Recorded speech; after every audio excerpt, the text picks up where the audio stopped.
And, you know, I remember writing to Susan and telling her that that course is her love in action, because her dedication to women and her love towards women empowering themselves is like so evident. And I mean, and all that she does and all the attention to details that she pays with all of the women in the courses is so important. Even some of the minor things she will find something of significance to.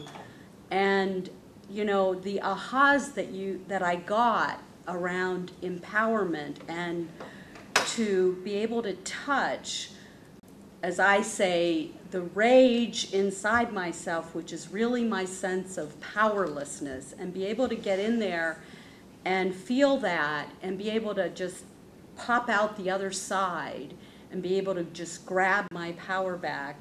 I mean, that's my description. My goal is, my daughter now works in New York City, is to refer her and some of the women in her company. So we have the next generation of women moving forward. So that's my goal. Yeah, thanks, sir. I guess I met you in the early 80s. Yeah. And I came out to Colorado and experienced a program. I think you were the second person from J&J, because Beth Stern was the first. That's right. So you were the That's second right. one And from do you know J&J. something? I'm still in touch with Beth. Yeah. She is in Japan, I think. I thought it was the Philippines. She's in Oh, Japan. the Philippines, you're right. Yeah. Philippines. Somewhere. Yeah, doing consulting work. Out there, yes. So I'm very impressed with where she's gone. But talk about moving forward, so that's the theme. So I was very impressed with the group I went through. I was very impressed by what you've said, Sue, you know, how you can reach inside yourself and discover that, which, if attended to, is the very nugget of something that you can take forward in a very positive, powerful way to make a dream come true. And as I saw the power of that program, I was also inspired to bring it to J&J. Right. So we ran a program at J&J, and I watched things pop for all the women that attended. Some were tough nuts and didn't necessarily seize the day, but most of them did, and had very powerful things to say themselves, I'm sure, to relate their experience, evidenced by we're all here, right? So I just want to thank you both, because not only have I seen the results and experienced the results, but I've also had a lot of, and I said this to you privately, a lot of admiration for you both. You're inspiring. You put all of your love in, and your skills and your experience and your commitment into the mix, and your passion. And I have to tell you how much it's paid off in dividends, and evidenced by you're always on my mind, even though we don't see each other. And it made me want to come here and reconnect. Yeah. So thank you. So I think I was 27. I think it was 27, You were young. 20 years ago, Yeah. almost exactly when I met you. Wow. And you terrified me, and I admired you at the same time. Like, both of these tracks were operating at once. And I think you were one of the first first professional woman who I knew who felt to me to be fearless. And most of the women who I had been exposed to in my life, no matter how accomplished they were, and I had been exposed to very accomplished women throughout my life, felt fearful, and I was fearful. And that was not who I wanted to be. And so I remember, I think, either after the first night or the second night, our homework was to write 5 or 10-year goals for ourselves, or 20-year, I don't know, but for a significant time frame. And at the time, I was at J&J, but I was also imagining getting my JD MBA. I had taken the LSAT. I was kind of up to go to Wharton's Executive MBA program. But who I really was inside was an artist. And I knew this about myself, but I had traded away my creative self because I had been convinced that I couldn't be a creative person and take care of myself financially or be successful financially. Right. And I was wrong. But I didn't know that at the time. And so even though I was good at all these, you know, left brain things, I was, you know, a right brain person kind of squeezing myself in. And it was painful.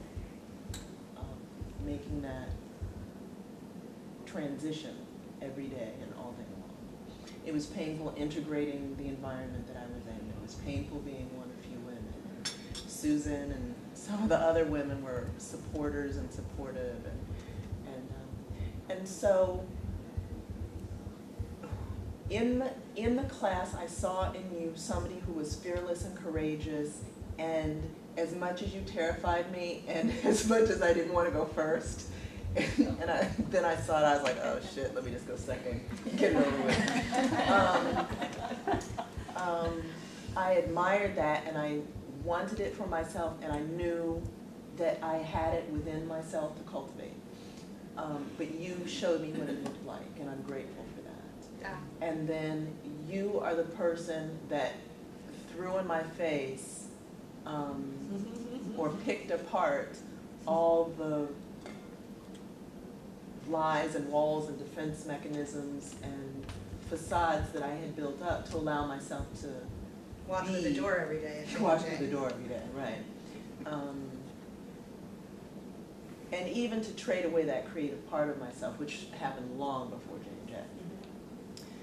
And so when I did my homework that night, I just reached this point where I had to admit to myself that this is all one big lie, that if I do this thing, which my idea was that I would get my JD and BA and I would make enough Yeah, it's pretty fun. I would make enough money so I could retire when I was 50 and become a writer. So when I think about that, I'm 47, I would still be I wasn't miserable. I wasn't miserable at all, but I would be miserable, and I think I would be very ill, physically sick and mentally sick, had I not brought an end to it, thanks to you.